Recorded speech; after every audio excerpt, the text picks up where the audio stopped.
This category is empires, and we're going to be talking about the Black Moors. Before I talk about the Black Moors, I want to talk about their phenotype, what they looked like, their appearance. So Moors were basically blonde hair, blue eye, dark skin, light skin, all the diverse populations that you can get naturally out of Black people, because we are the first human in Africa. Naturally has been there for so long that diversity occurs. So in the 1700 AD type of time, you had this chief named Tariq, and this man was what we consider a Black Moor, and I'm going to be using Black Moor and Muslim interchangeably. So this chief was a Moor, and he basically invaded modern day Spain and Portugal. That's why the Moors are so known in history. This man took 7K troops to Spain and Portugal. They burnt their boats, which means victory or death, and that's just so beautiful because they conquered them. They actually were victorious. So around 1225 to 1274, so basically the Black Moors were very comfortably settled in modern day Spain and Portugal. So therefore, you had these French and English scholars coming over and learning from these Muslim folks. So they went back to different parts of Europe. So they went back to France and they went back to England, and they rewrote the history that these Black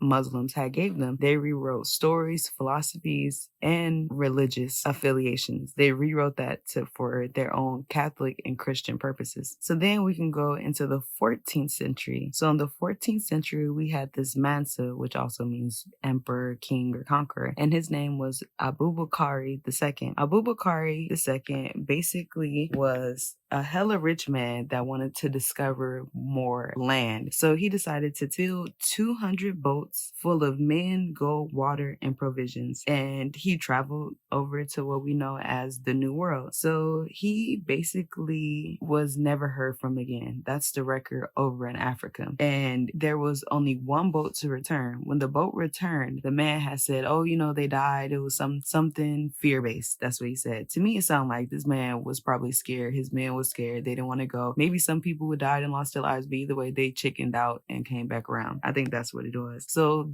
he had told that to the current leader because, the king had just left. So the leader was like, okay, let me get 2,000 boats. So he filled 2,000 boats full of people, provisions, and water. So basically, their boats sailed out in the direction of the New World, and they were never heard of again in Africa. And since they never returned, Mansa Musa had inherited the Malian Empire. So Mansa Musa is known as the richest man that has ever been in the history of history. So due to Abubakari leaving, this man had inherited this rich empire. So you can understand what Abubakari was leaving. So basically, there's speculation that he never reached the New World. Then you also have a lot of evidence that shows that actually they did make it and they were interacting with the native people long before Columbus had came over. But those are stories for other days. So again, when we talk about more accounts of Black Moors, you have